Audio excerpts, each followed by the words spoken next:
La street art a Catania non finisce mai di stupire. Mikhail Albano, street artist di origini russe, ma siciliano d'adozione, ha inventato un nuovo modo di fare arte, coniugando l'amore per la natura con l'arte di strada.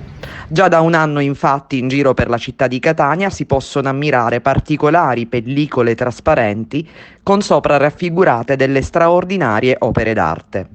Mikhail si muove nel campo dell'arte già da diverso tempo, ha realizzato parecchie mostre con i suoi quadri in giro per il mondo e dal momento in cui a causa della pandemia tutto questo non gli è più stato possibile, ha sentito il bisogno di trovare una strada alternativa per continuare a condividere in maniera diretta la sua arte con gli altri.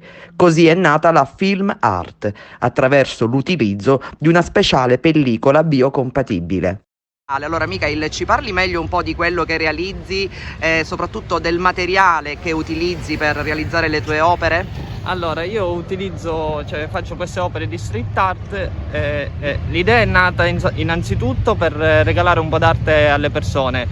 L'idea è nata durante il periodo di pandemia, quindi durante il lockdown. Siccome sono un artista poliedrico, mi piace sperimentare, faccio anche tante mostre, non potevo rimanere a casa a soffrire, senza mostrare le mie opere, visto che i musei erano chiusi. Quindi mi è venuta l'idea di realizzare queste opere su pellicola in tutte le città, donando la bellezza dell'arte alle persone.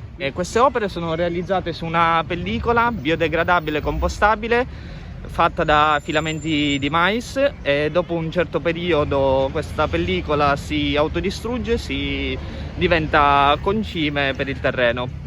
Quindi assolutamente un'opera ecologica la tua, Esatto. In pieno rispetto dell'ambiente. Esatto, e infatti le opere, all'inizio realizzavo opere quindi per sensibilizzare la gente, quindi facendo anche particolari di animali, quindi anche sulla tutela degli animali. Così le persone potevano apprezzare sia il rispetto dell'ambiente che degli animali.